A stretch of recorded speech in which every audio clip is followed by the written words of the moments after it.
going to try and not pass out during this presentation. I think this is the hottest part of the day, they say.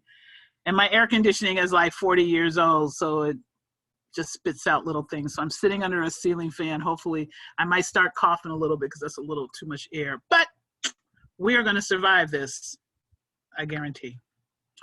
All right, so let's talk a little bit about what we're going to do. I'm also going to try and figure out, because for some reason, I'm trying to change this. Okay. All right, just so it doesn't cover the whole screen. So what we're going to focus on in the next hour is understanding what trauma is, what trauma isn't, so that we can recognize it, what it looks like in our students, on our campuses, and then what is its impact, excuse me, on the development and educational attainment for our students, especially in higher education settings. And just to let you know, as I was mentioning to the group before you, that this is new to higher education, looking at trauma-informed. They sort of talked about it in the primary and secondary grades, but really not in higher ed. So there's not a whole lot. So a lot of this has been extrapolated from other places to talk about what it looks like in higher ed. But I think it's important to keep in mind we're talking about 18 to 25-year-olds. Again, we're talking about undergrads primarily, and young adulthood is already a traumatizing experience. And so I just want people to keep that in mind, because it's very, it's a time where the brain is still developing in terms of the prefrontal cortex, and so trauma impacts all of that. We're going to look at applying this trauma-informed paradigm to higher educational systems in colleges as well as university campuses as best you can. Again, it's still a little unknown. And then we're going to talk about how we look at self-care for college administrators, faculty, and staff, because you will catch this trauma. So I want to start first off, just sort of talk about what trauma is and what trauma isn't. It's basically defined according to these general dimensions. So anytime that a person feels a threat to their life or limb, and this threat can feel overwhelming to the body and the minds and the spirit's ability to be in balance. We are a system type of organization, organism, if you will. And so that things have to be in balance. We live in this homeostasis sort of existence, and we want our lives to be in balance. And so what trauma does, it knocks you out of balance. It knocks you off that road. And so that can come as a result of any kind of severe harm or injury, and in particular, or especially a sexual trauma, which can be highly impactful type of trauma. It can lead more to the development of post-trauma stress disorder than some of the other traumas can do. Any kind of receipt of intentional harm or injury has to do with issues of betrayal and trust. When someone that we know harms us, that's not part of what we think is going to happen, and so that can be even more impactful type of traumatic experience. Any kind of exposure to the grotesque, again, body parts. I always give the story about how 9/11 happened in New York, but people in LA developed PTSD as a result of watching it on television, seeing what was going on there. We vicariously got those same sort of intense exposure to the grotesque. More recently, watching the video of George Floyd and his murder and torture right before our eyes. And so again, that accounts for a lot of why people responded in the way they did, because there was a traumatizing experience to live through something like that, to literally watch a person die. That is not something that is within our normal day operations, if you will. So to be exposed to that, to watch that, to see everything that we saw, to visualize it, will create a traumatic response in a person. And the more you feel connected to that person, the more traumatized you're going to be. So any violent sudden loss of a loved one, and it could be the murder, it can be the homicide, or it can be the suicide, is also going to cause this sort of traumatic response. The violentness of it, if you will, as well as the suddenness of it. And so that's one of the reasons why, again, we saw this sort of significant reaction to what happened to George Floyd and some of the other videos that we saw. But I think George Floyd was even more particular because you were really right there seeing the life leave this man's body. Witnessing or learning of violence to a loved one. One of the reasons why we want to protect children from domestic violence is because, again, this sort of trauma has an impact on their brain development. Or anytime you witness something that's harmful to another person that you are connected to, you're going to have some sort of a traumatic reaction, because that goes against the golden rule that most of us are raised, and that's to care about other people, to be empathically connected. And so when something horrible happens to someone else, we literally feel it. There's a study that just came out about those things called the mirror neurons that we have now. It's being more and more documented, and that's related to our ability to empathize, and that we can see that person, and those neurons allow us to walk in their shoes, and so their pain becomes our pain. And so that's one of the reasons why witnessing or learning about harm to someone, especially someone you care about, can be so traumatizing. Learning of exposure to a toxic agent. I mean, we're all kind of going through that ourselves right now as we are surviving COVID-19, but any kind of diagnosis of cancer. I used to work in an HIV clinic. Everybody who had been diagnosed with HIV was also diagnosed with post-trauma stress disorder. When someone gives you a life sentence with a certain kind of illness, it's going to make you become traumatized if you think it's going to kill you. Again, not so much now for HIV, but when you look back, and it hasn't been that long, that it's not necessarily a death sentence.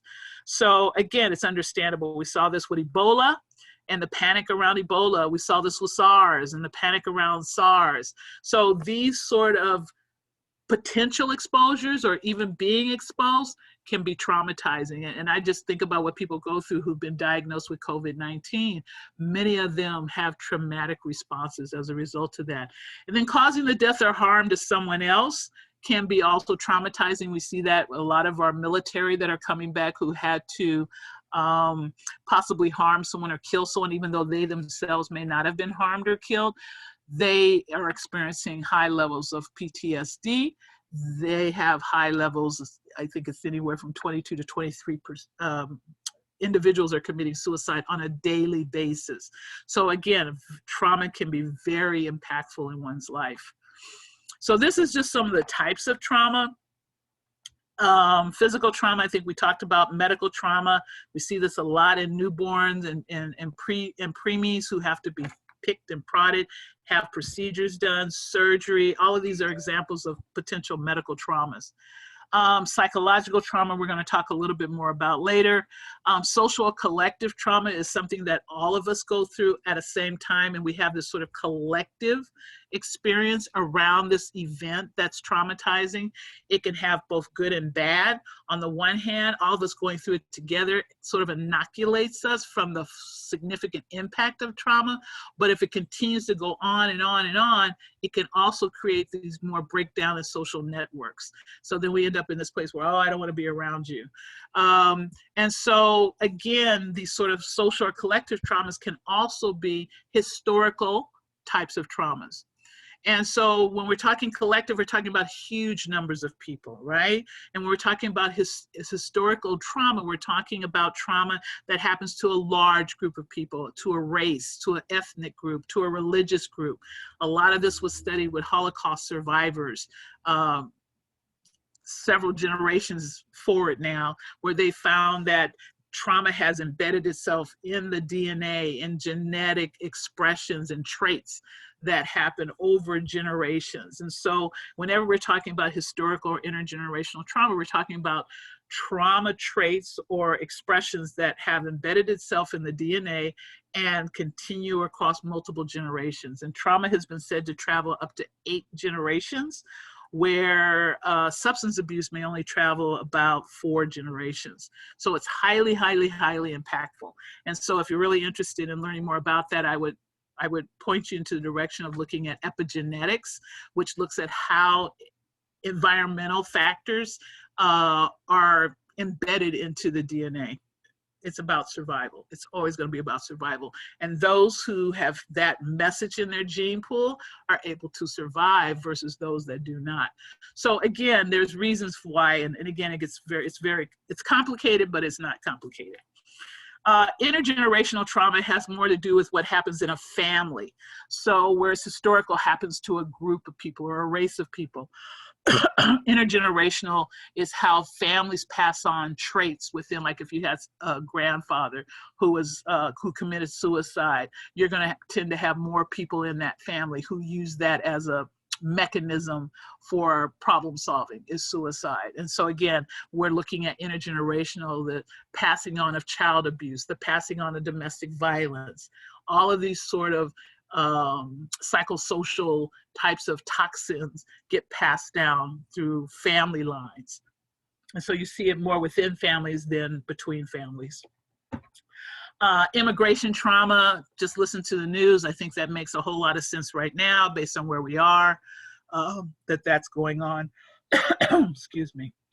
Let me have to turn this air off.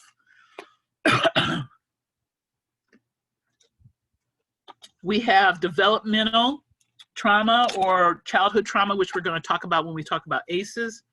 We have racial trauma, which is the trauma of racism and its impact on people of color, where acts of discrimination, outward bigotry, and violent acts create a traumatic response.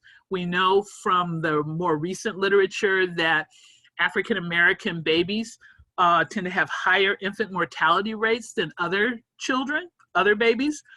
And we now that they've controlled for education, they've controlled for access to healthcare, they've controlled for social economic status, they've controlled for all kinds of things, and the only thing left on the plate is racism.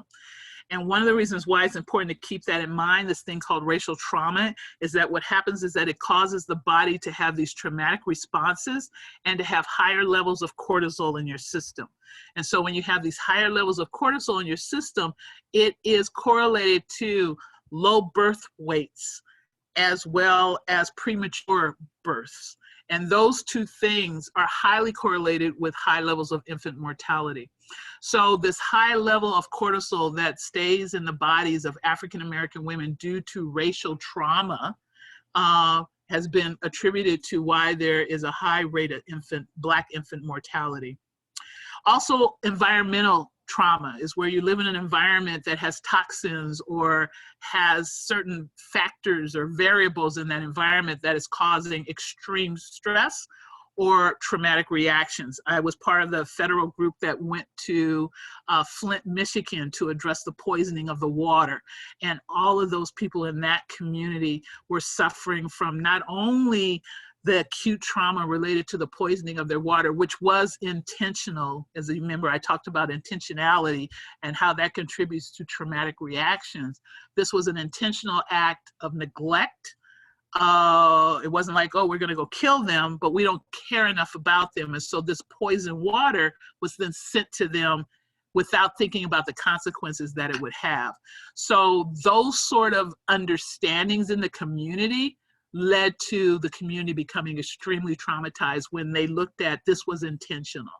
And then that created this sort of chronic, ongoing, or enduring trauma, because up to today, the trauma of the poisoning of the water in Flint is still going on. People refuse to drink water out of the faucets out of fear that this water is still poisoned. Years later, when it's been tested, they don't trust the government. So again, this type of trauma impacts your ability to trust folks that you probably need to trust at some point. Whether they need to trust that in Flint, I don't know. But ultimately, if we don't trust our government, it becomes very difficult to govern and manage the things that we need to do. So trauma has that impact, especially when it's chronic or enduring. We look at those as abusive relationships, so child abuse, sexual abuse, domestic violence, harassment can be ongoing. So anything that is ongoing has way more of an impact in your trauma or the development of traumatic responses than those things that happen once and they're done. And then vicarious, secondary, or compassion. Vicarious trauma, secondary trauma or compassion fatigue is what we experience as a result of working with people who have been traumatized. And we'll talk a little bit about that at the end. So as I mentioned before, developmental childhood trauma, you'll hear those two terms, they basically mean the same thing, are a result of these things called adverse childhood experiences. Pretty much most people now have heard about the ACE study, but if you haven't, just real quick, it was considered a pivotal retrospective study that had the ability to quantify traumatic experiences and relate them to adult health outcomes.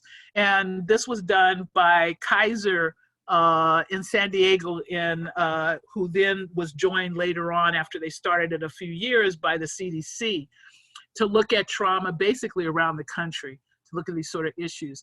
And what they found in the Kaiser study, and they had about 17,000 patients, which was an extremely high return rate for any type of survey research, was that up to almost 70% of them reported having had at least one traumatic experience before the age of 18. And what they did in this survey is that I think it was like about 20 questions. They asked, before the age of 18, did you experience this? Did you experience this? Did you experience divorce? Did you experience incarceration in your family? Did you experience a parent who had untreated mental health issues? Did you experience a parent who was using substances? So there are several things that they looked at, and they asked basically yes or no. And then at the end of this, this assessment, so to speak, well, the survey, you got a score. And if you had a score of 3, or you can have a score of 4. We used to say a score of 4 was when developmental damage occurs. Now it's believed that at 3 of these events in your life before the age of 18 can cause developmental damage. But it's also important that if you decide to go online, and you can go online and take the ACE study, I always tell people if you decide to do that, it's going to depress the hell out of you. Because it doesn't tell the full story of why you're here. So obviously those of us that are doing well who had trauma in our early childhood also have protective factors that were in, again, help with that balance, to stay in balance. And so if you don't have protective factors and all you have is ACE, you're not going to do so well. ACEs, excuse me, and you have protective factors at the same time, the protective factors can mitigate the impact of the trauma related to adverse childhood experiences. But what came out of that study was that a dose relationship between the number of adverse childhood experiences and the adult outcomes. For example, they showed that for the development of schizophrenia, which people said was not related, was all genetic, that if a child who had a score of 10, not 10, yeah, I think it was 10, had a greater risk of developing schizophrenia. I mean, a psychotic disorder. That's how powerful trauma is. For a man who had 6 ACEs, he was at 4,600% greater likelihood to become a heroin addict. And so they looked at all these different type of adult health outcomes, negative ones, such as cancer even, had a correlation to the number of ACEs you had. Lung disease, alcoholism, suicidal behavior, obviously drug abuse. All of these things were seen to be related to the number of adverse childhood experiences, which is one of the reasons why we're moving so much to address these adverse experiences, because they create childhood trauma and ultimately have negative outcomes for people as adults. So as we're talking about college students, we're talking about, we want to look at what is the prevalence of ACEs in college students. So there's been several studies that have found high rates in college students, anywhere from 56 to 89% of college students have had at least one ACE. But this also includes the more severe ACEs of sexual trauma. So many of our students that come to USC were traumatized before they got to USC, but are also at greater risk for being re-victimized once they get to college. So that's the other issue with adverse childhood experiences. It sets the person up to have more victimization in adulthood than those who did not have ACEs as a child. And so what they found in these college students is that 22% also reported symptoms more consistent with PTSD than not. So we know community college students report even higher rates of ACEs than four-year college students. Again, has to do with the level of diversity in the student body, also has to do with, students coming with different diversity around socioeconomic status. And so as our college campuses become more and more diverse, as they should be, we're gonna see more and more students with ACEs on campus. And how do we help those students, okay? And then another study sort of looked at the dropout rate, because one of the first places that we really want to intervene with students with ACEs that are coming to our campus is in that first semester. If we do not provide that high level of support in the first semester, those students are at greater risk for dropping out in that by the second semester. So again, students who have been impacted by ACEs have a greater risk for dropping out than students who have not been impacted by ACEs.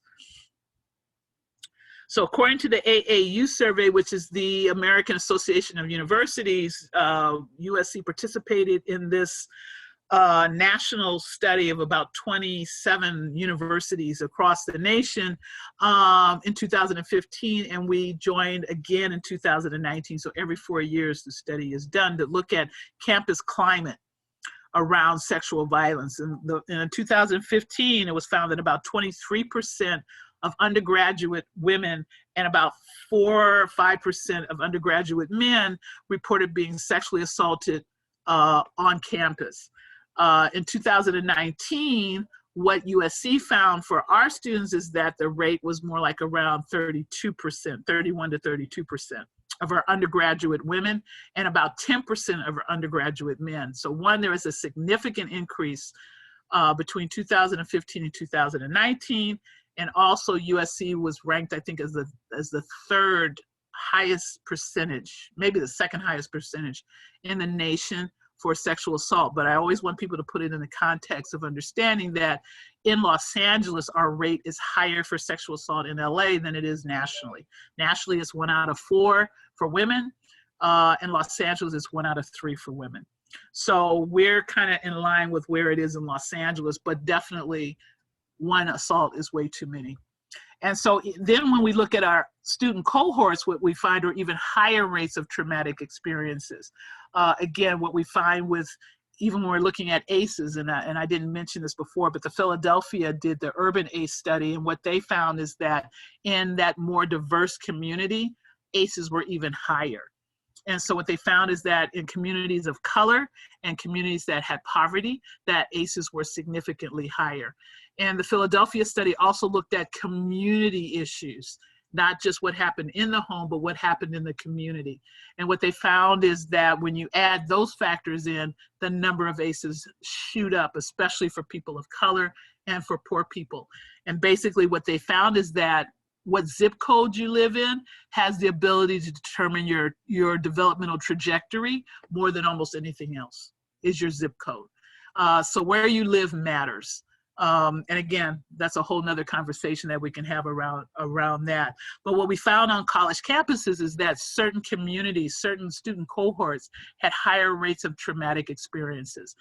What we know from the research as well is that for children of color, 60% of them tend to report higher rates of ACEs versus 40% of white children. And that the group of children that have the highest rate of ACEs are Black children, okay? And so we would expect to also see the same sort of dynamic going on a college campus, and we do. Our African-American cisgender heterosexual males had one of the highest rates on our campus of sexual assault, which was very surprising to me. Also, our LGBTQ students had the highest rate. Not so much in 2019, but definitely in our 2015, their rate was higher than the general population. And they continue to have higher rates in a lot of areas around trauma. So again, we need to keep that in mind. As our student body becomes more diverse, we're gonna have more folks showing up on college campuses who had trauma backgrounds. 66% of our college students report experiences of sexual harassment, which again is the the greatest frequency of incidences of trauma, trauma-inducing incidences. For our graduate students, Well, the most likely perpetrator of sexual harassment is going to be another college student. What's different between our undergrad and our grad students is that our graduate students report higher rates of faculty and staff harassment than our undergrads do. But they both report peer-to-peer harassment as the greatest. And so we also know that students with traumatic experience tend to have a harder time adjusting to college. So let's talk a little bit about what does it mean? Why are we having these conversations about trauma besides trying to depress you? I think it's important that when you understand trauma, it's not just about acquiring this knowledge. What it's really about is changing how you see the world, helping you to understand that people act in certain ways, and that those ways are based on things that have happened to them, not necessarily based on what's wrong with them.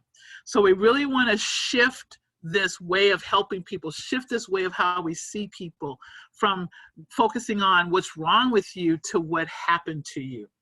And that is so empowering, because one of the elements attached to trauma is this sense of disempowerment. And so it's very empowering to know that I'm not crazy, there's nothing wrong with me, but something happened to me. And that I am trying the best way that I know how to recover from that, to heal from that. And sometimes I may not do it well. Sometimes I may not have the resources to do it the way that makes the most sense, but I'm doing the best I can. And what I have found from people who go through a trauma training on this is that they have a definite increase in their compassion for somebody else.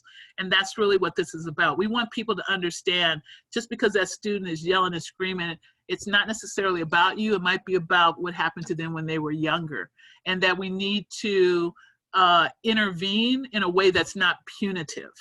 All right, we don't want to punish people for their trauma-related behaviors. And a lot of times we end up going down that punitive road when in fact we need to be going down a road that is way more supportive and compassionate. And we'll talk a little bit more about that.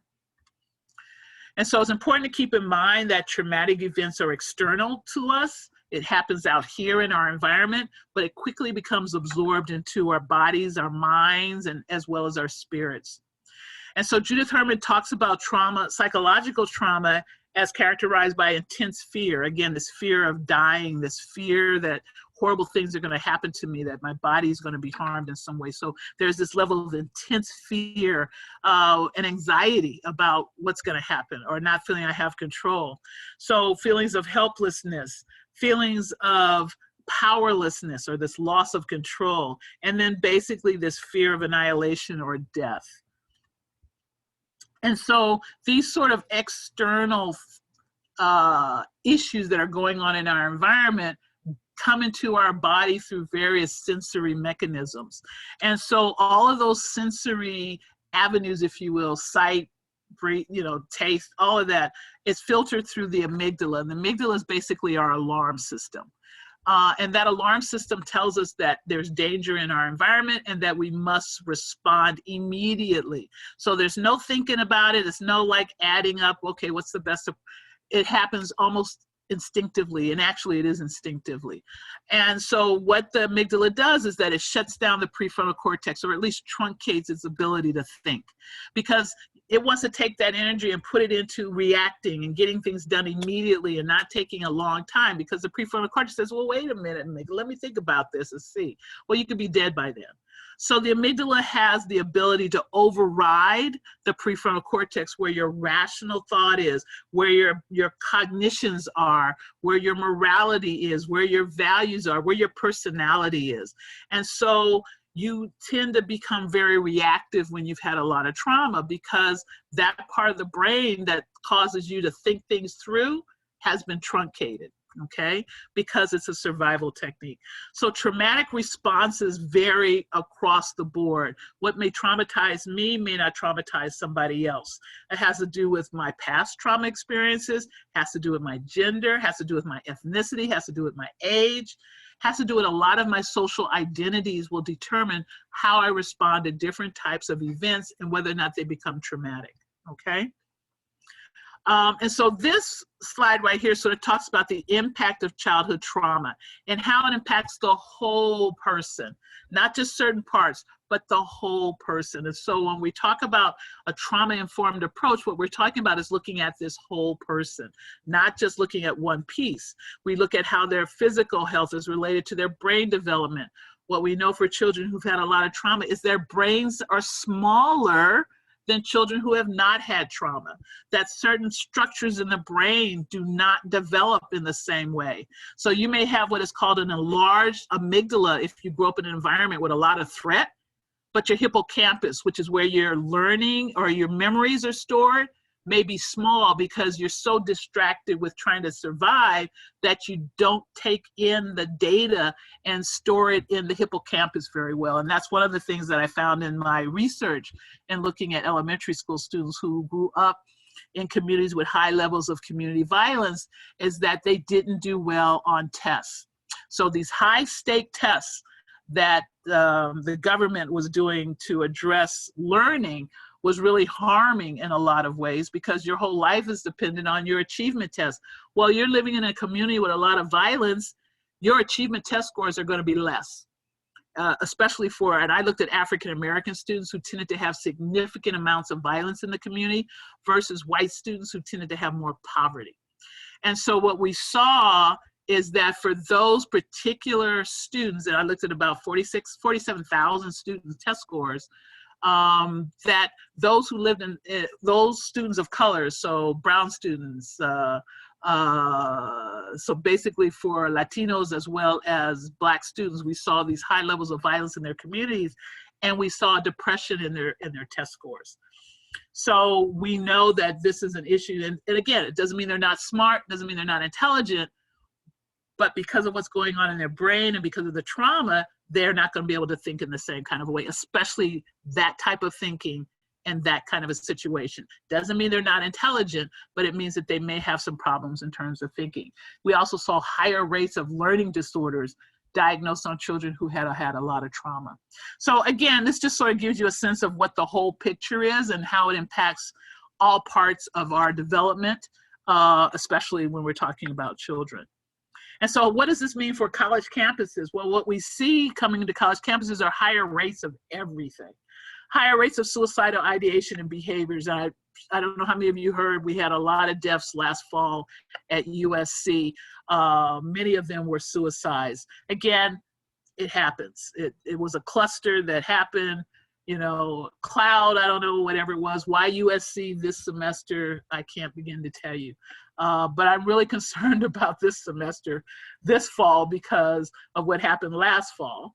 But this fall, we have extra traumatic stressors of COVID-19, as well as the racial unrest that went on. That's going to compound what we might see here. So I'm like, you know, on edge, making sure that we have enough bandwidth to deal with what may be coming to college. As well as the fact that they're not on grounds, they're out in the community with less structure. And we know that doesn't always work well for young adults.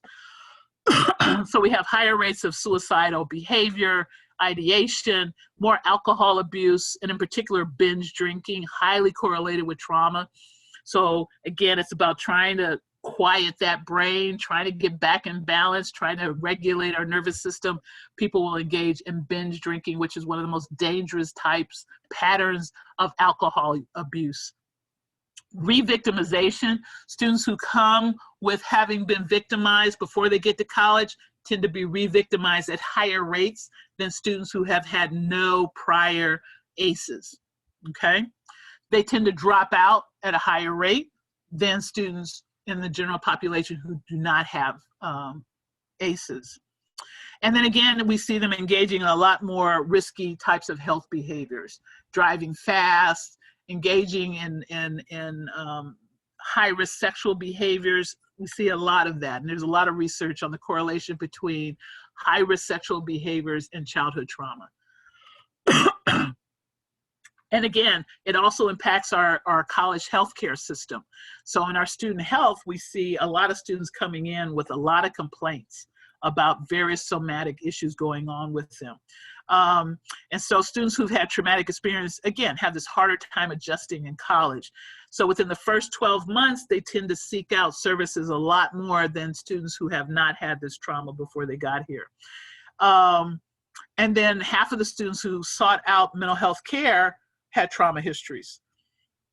And that's because in this particular case, it was looked for. But I think if you ask most of our students that we see, the vast majority of them have had some sort of trauma in their lives, which is one of the major reasons why people seek out mental health services, is because of trauma. So we have higher rates of depression, higher rates of anxiety, substance abuse.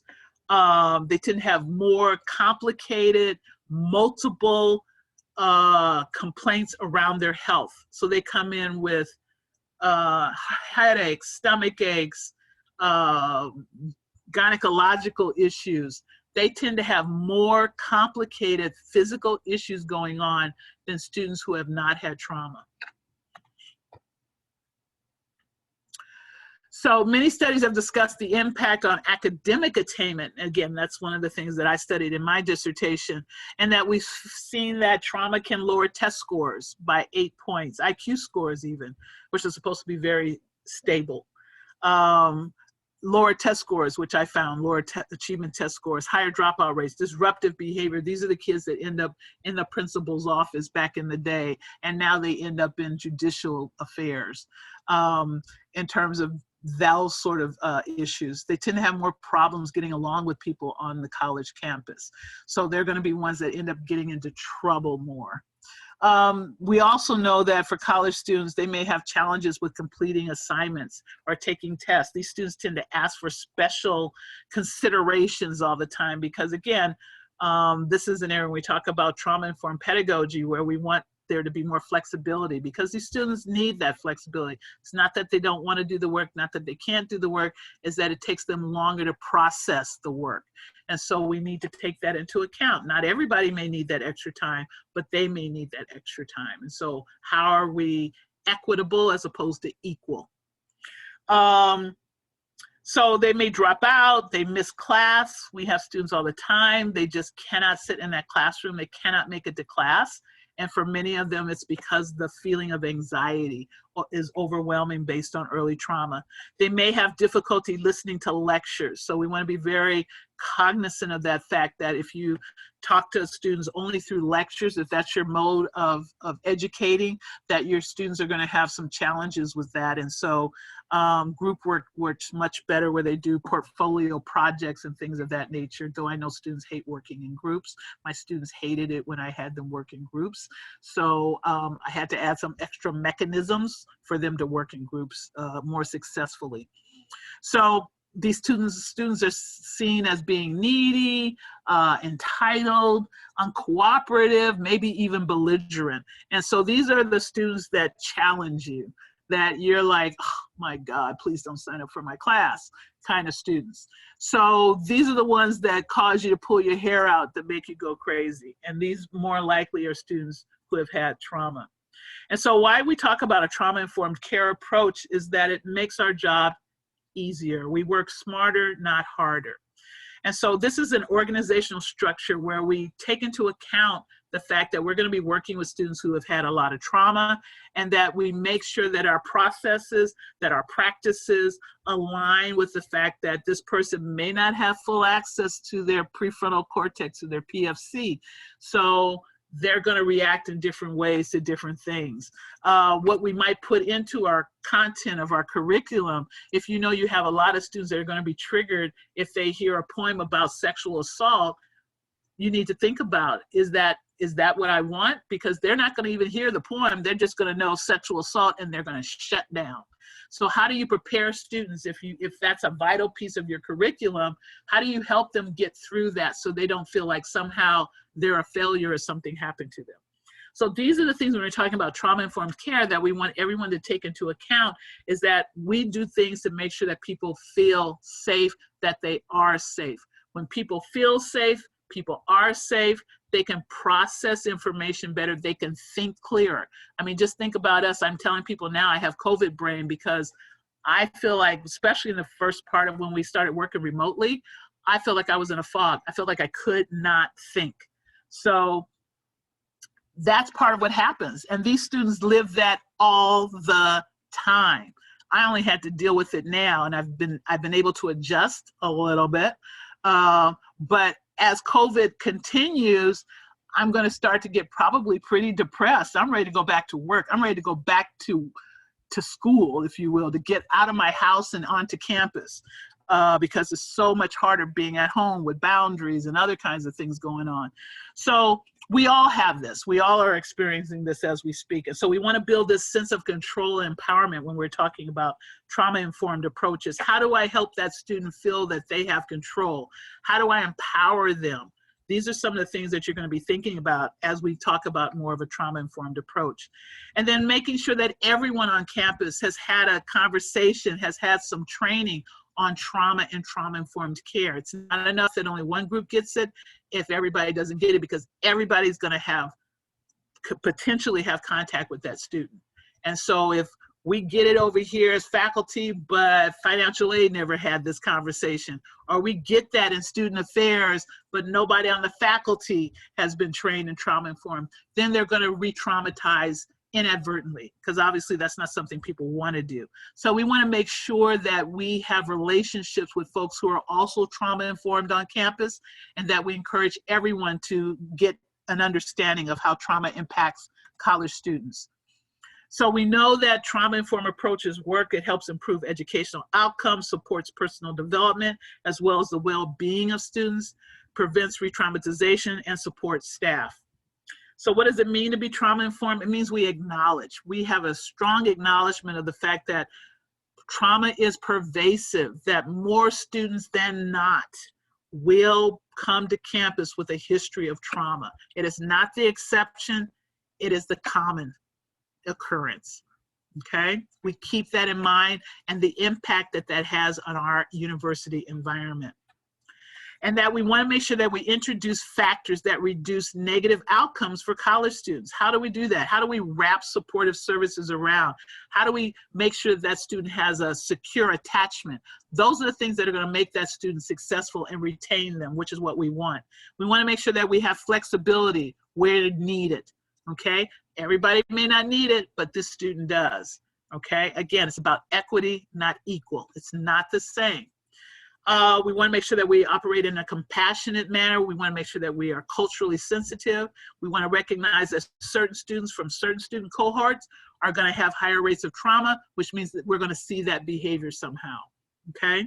And we want to be the source. We want to be the resource for students who've been traumatized. So we want to make sure that we have information when those students do talk to us, or when we talk to those students that say, hey, you may want to think about going to student health or student counseling to deal with some of this. Or, you know, I noticed that you are having some issues going on. Can we talk about that? And I'm not gonna say issues, but, you know, I noticed that you were pretty distracted during our conversation when we were talking about this today. Can you tell me a little bit about what was going on? And again, I'm not trying to make people into therapists, but I'm trying to make you cognizant of the fact that there are these other factors going on that are going to impact how you teach and how well your students do. We always talk about putting more stuff in the syllabus, and I know they've gone from 3 pages to 10 pages now with all the requirements that we have to put in our syllabus, but having something around trauma, making sure students know ahead of time that you're going to be talking about certain materials that could activate or re-traumatize them, and then what are the mechanisms that they can take care of themselves, okay? Can they opt out of that particular assignment, okay? Do you do that assignment where they have to read something on their own? It's better to read it as a group so they can have that, again, that collective experience that could be supportive and not have them go do stuff by their own. So these are the things that you're going to be thinking through as you talk about how do I apply this trauma-informed paradigm to my pedagogy. And so we do that, we focus on relationships, relationship. We've always been taught education is about happens and learning happens in the context of a relationship. So the better my relationship with my students, the better they're going to learn, okay? Again, safety, trustworthiness, important, respect, empower, making sure that we understand cultural issues that may be coming into the classroom. Again, not just about ethnicity, could be about gender, could be about age. Is this a first-time college student? What are some of those cultural issues that we want to take into account, that we want to be flexible? We do not want to come across punitive, which can happen sometimes when people get on our last nerve. We become punitive. And so we hopefully will engender way more compassion so that we don't become punitive. That we want to focus on our strengths. So even though these students may have things going on, they made it to college. So that tells me they have resilience. That tells me they have strengths. And that's what we want to emphasize, as opposed to not what they can't do, but how do we build on what they do well and encourage them. And then again, always this compassion and support. We've talked a little bit about this, the 4 R's of trauma-informed approach: realizing the impact of trauma, recognizing some of the signs and symptoms, being purposeful in how we respond or acknowledge it, and using that to not re-traumatize. And so for colleges and university departments, it's designed to support the academic mission of the university. We just want students to make it through, okay? We are designed to support the academic success of students. What do I need to do to make sure the student is successful? Because that's what we all want. We all want students to come get their education so that they can be launched out into the world. It's not designed to make you into clinicians that treat symptoms. You will be a resource, you will be therapeutic, but you are not a therapist, and you should not feel that that's something that's required of you. We are asking you to pay more attention. We are asking you to be more compassionate. Yes, and those are skill sets that goes along with being a therapist, but as a teacher, I found being a teacher and a therapist are so closely related, the same skill set in both of those endeavors. So a trauma-informed student affairs, for example, again, we look at career services, all these departments, how do they work together to make sure that students who may present with challenging behaviors and understanding how it might be linked to their traumatic past is important.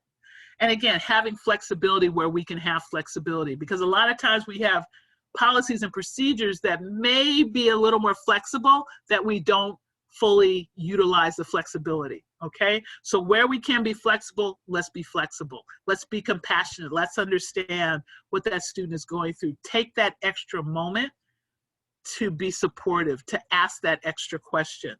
Build consistent and supportive relationships, again, especially in that first semester when they're more likely to drop out. I talk about mentoring programs in that first semester. Attach that student to somebody that's going to be there for them 24/7, so to speak, that they can rely on when they get triggered or they need extra support. And always use a skill-based holistic approach, meaning that I look at the whole student. If my student is homeless, they're not going to do well in class. So I got to help them with that. I'm not a social worker. I am a social worker, but you know, in my role as an educator, I'm not necessarily a social worker, but if my student is homeless, it's going to impact their ability to learn. So I'm going to have resources that I can point them in the direction of to help them with homelessness. And even asking that next question, how you doing? No more than that, but not taking that sort of, I'm okay, as an answer. I'm talking seriously asking that question where we show this compassion and look at. And again, always avoiding re-traumatization. The same thing in academic affairs. How are we training faculty to be trauma-informed in their pedagogy? How do they understand what it means to teach a student or teach students who have trauma? We have to change how we teach. We cannot lecture to those students. They don't do well in lecture. I remember at UCLA when I was an undergrad, I was like one of 300 or 400 in a lecture hall. Obviously, you all are not that big, but if you weren't assertive, you were lost. If you had a question, you didn't ask it unless you were really assertive in a class of 400 students. Imagine how many, if those students were traumatized, they would never get their questions answered. So what do we do as faculty to sort of help them? We may do more group work. And I know students, I said before, hate doing group work. So I always have to make sure if we're going to do a group and we're going to do a group project that I give them the structure, how to operate. And again, we can talk about that offline if you want. We want to recognize that teaching is multimodal, especially utilizing sensory input, because that's where people are stuck when they've had a trauma history. They don't necessarily, they're not able to access some of the higher functionings in their prefrontal cortex. So utilizing sensory input can be really important as well. Rather than teaching from concepts to practical applications, think about teaching from practical applications to concepts. Again, higher executive functioning allows you to understand concepts in a way that may be truncated when you've had a lot of trauma in your brain. Recognize process speed takes longer when you've had trauma. It's going to take me a little longer to get there. Don't mean I can't get there, but I may need a little extra time. Again, you could give a 2-week paper due or whatever it is, and then you may have students, I can't do that. Well, what's our flexibility around that with students? Make sure that we help students with, faculty with their development so that they don't burn out. Policies that reflect trauma-informed approaches for faculty. All of that needs to be looked at if you decide that you want to become a trauma-informed campus. Form a committee to look at all those issues. And recognize, again, the diversity of your student populations means that you're going to have more trauma-impacted students. So take a minute real quick to think about a student that you work with that you found difficult or challenging. How does this information change how you think about that student? You know, think of this student, the student that caused you, and we all have them, I've had them, who cause us the most angst up late at night thinking about. How might I think differently about them to make my job easier and smarter and be more successful with that student? What changes need to happen in my department or my processes and protocols that help me as a result of understanding trauma? What might I do differently? Okay. And then develop some sort of an action plan. Like I said, I think you're going to need to have a committee. We have a trauma-informed care committee that's helping us to become trauma-informed. And so again, self-care, you're going to catch it. You're working in an environment with a lot of trauma survivors, some of which you know and some of which you don't know. And some of them that you don't know may act out towards you in a way that makes you feel traumatized. So you're at great risk for catching what the student has. And so we want to make sure that our work environments recognize that frequent work with trauma survivors has an impact on us. And that we need places to debrief. We need opportunities to talk about challenging students. We need support around that. We need resources for faculty. We need resources for staff as they're going through this training of trauma, as they're going through working with folks who've been traumatized at the level that you're going to be doing. If it's one student and that's it, you're probably okay. But as we just talked about, it could be up to 89% of your student body. So that's pretty much almost everybody. So we talk about self-care, and there are like 4 buckets. There's what you do for yourself physically, emotionally, socially, as well as spiritually. You want to make sure that you engage in all parts of this. If all you do is go running, you're neglecting the other areas, okay? If all you do is think about stuff, then you're neglecting the physical. So you need to have all these pieces. Again, just like we talk about a holistic approach for our students, we need to put that holistic mask on ourselves when we're talking about self-care, okay? And so here's just some examples of some self-care activities. I always like to point out self-care days that can be part of the benefit package. Really great for retention of staff and faculty is to have these self-care days. And again, I used to say mental health days, but because mental health has a stigma, a lot of people don't say mental health. I'm not crazy. I want to rename it or rebrand it to self-care days. And again, these can be 1 or 2 or 3 days, but it's a day you wake up, just like you call in sick, you call in for a self-care day. I'm not feeling it today. I'm going to stay home. And then you don't have to feel guilty if you are not like dying from some physical illness, but that it recognizes that the community has and needs to take care of itself by having these self-care days. So I think that is it. And so now I am open to questions that you can put in the box in the chat, or you can just raise your hand and ask. So my question is sort of around, we can sense that something is wrong with this student. So I'm in the nursing department and I can sense something is wrong with, you know, Betty. what are the, because I deal with HIPAA a lot, how can we not be invasive, but like you said, this person has been laid a lot, etc. Mm-hmm. What is some of the language I can use around that to help the student know I'm there, but it does not become invasive or I'm violating HIPAA? Two things.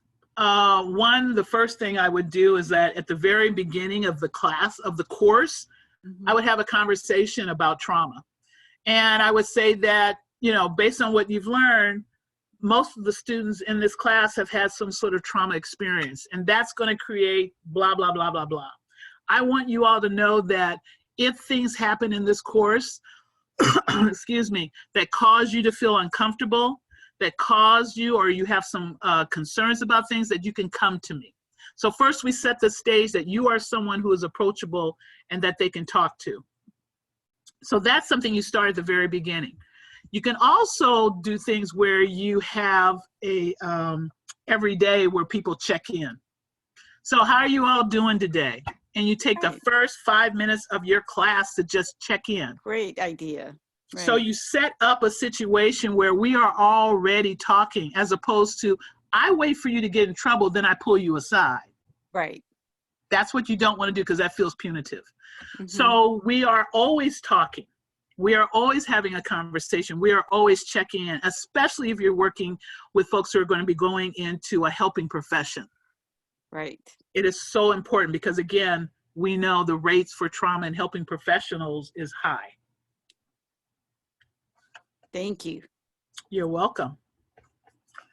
I see one question in the chat. Let me see if I can get to that. Oh, no questions.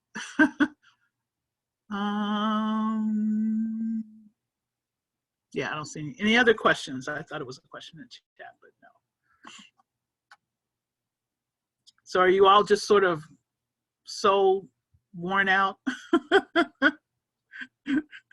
It's hot. I feel you. I feel your pain. But I just want to make sure that if you have questions that you can ask.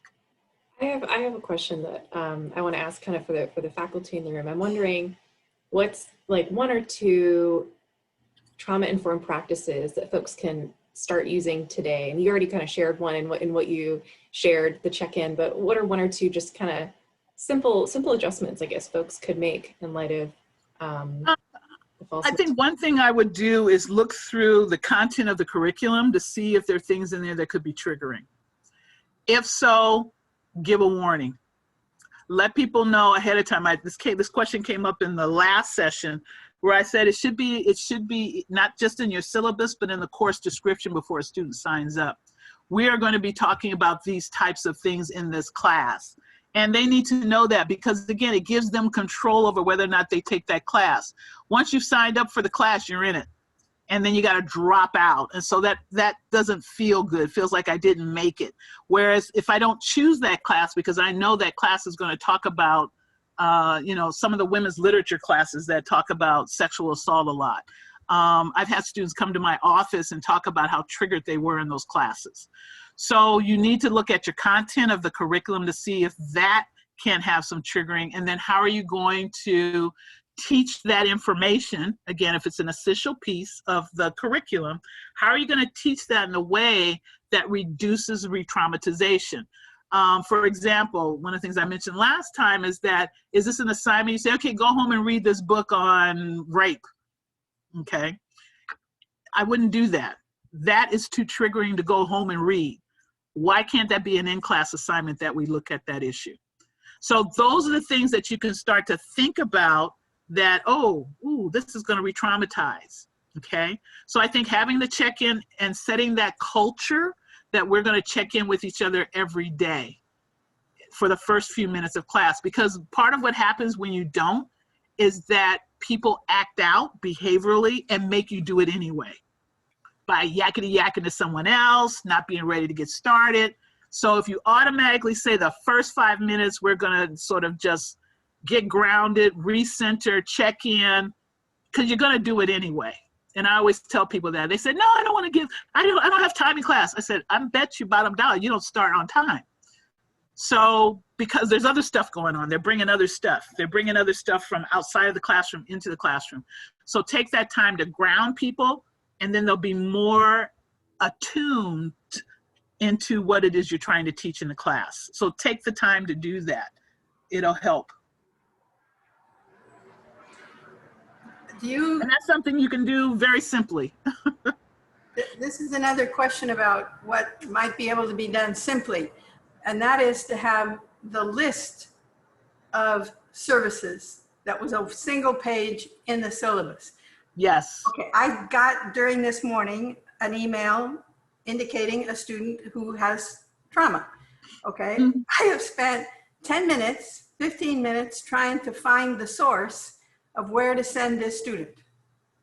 Now, I know it's there because I just read it, but if we could have one page, and I think Pam Gist is here. Yep, I'm here. So that would be very helpful. Yeah, and like I said earlier, that our syllabus have gone from like maybe 2 or 3 pages to 10 pages because there's a lot of legal requirements that you have to put in a syllabus now. I remember when it switched over in the 90s, and it's like, okay, you have to have this in your syllabus, you have to have this. And I say you have to have stuff about trauma and resources for mental health. So put that in your syllabus. It tells students that it's important enough that I'm willing to give up part of my syllabus for it. So that gives another message of how important it is. And then don't just put it in your syllabus, talk about it on the first day of class, okay? Bring it to everyone's attention. There are resources in the syllabus about mental health care, all right? Because sometimes people put it in the syllabus and they never talk about it. If you don't talk about it, you're not giving it value. So if you want to give it value, you have to talk about it. So you review the syllabus on the first day, just like you go over what's in the syllabus, go over what's in the resource page of the syllabus, okay? Make sure students understand where they can go. A lot of students on campus don't even know about our services, and we're like pushing to get it in the syllabus. So every time I have an opportunity to talk to faculty, I said, put us in the syllabus, because students will say, I didn't know where to go. And it also helps them to help each other, okay? So if they have the resources, because students talk to students before they talk to the professionals, okay? So if students have this information, they can be a support to each other. So I always say, set the stage at the beginning of the course with how you want people to interact with each other. What are the values, what are the standards that you want to see? We talk a lot about, plagiarism, all that kind of stuff. We have to put a thing in our syllabus about plagiarism. But what about trauma and trauma-informed care? So give it that value by putting it in the syllabus and by talking about it. That's something that's very simple to do. You may have already talked about this, but when the question started, I got distracted with something else, so I apologize if I'm duplicating something. But we've been debating for a couple years whether to use ACEs with incoming students. And when you say use it, what do you mean by use it? The thought was to use it as a screening tool with incoming students at orientation. And have them just take it themselves, and then they wouldn't give it to anybody. They would just take it themselves and then provide them with information on all the different resources on campus and where they can go for what. So it would be an educational tool and a way of introducing all the different resources on campus. But there are a lot of concerns with that. One is of traumatizing them. Another is that they're already getting so much thrown at them at orientation.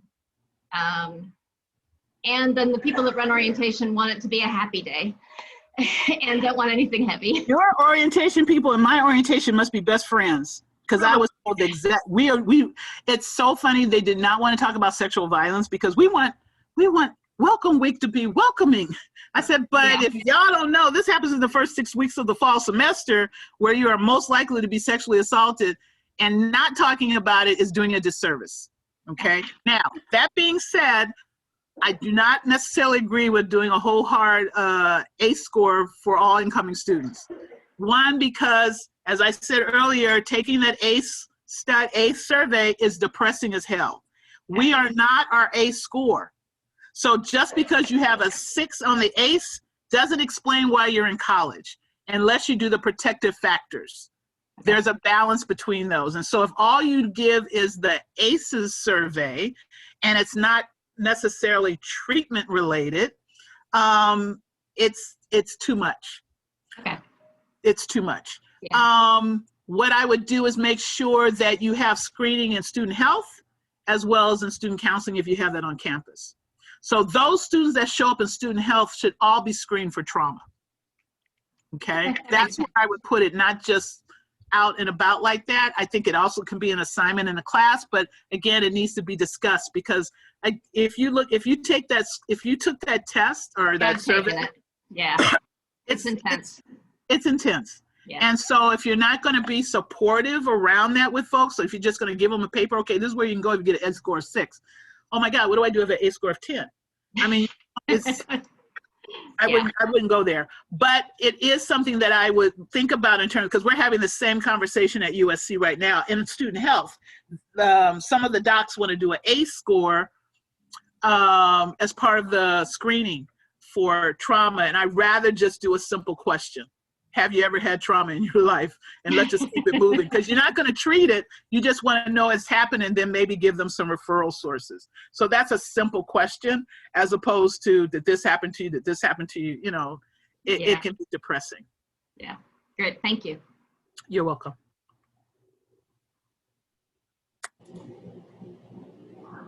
I know we are over our time. So I want to thank you again so much for these 2 spaces today, Dr. Ingram. This was really, really fantastic, and certainly gives us a lot to unpack in terms of how we implement these best practices across our various departments and across the university. And certainly this will not be the last time that we see and hear from you. We look forward to inviting you back to assist us in this work again. So thank you so much. Great, excellent. If SC can't do it, at least our neighbors can. It's going to take us forever to get it done. But yeah, but we are going through that right now in our student health. We are starting at student health, hopefully not ending, but organically. What's exciting is that other people are saying, "Ooh, we want that in our department." So I'm going to help the physician's assistants program wants to become trauma informed. Keck School of Medicine is now talking about becoming trauma informed. And we haven't moved it up the ladder that much.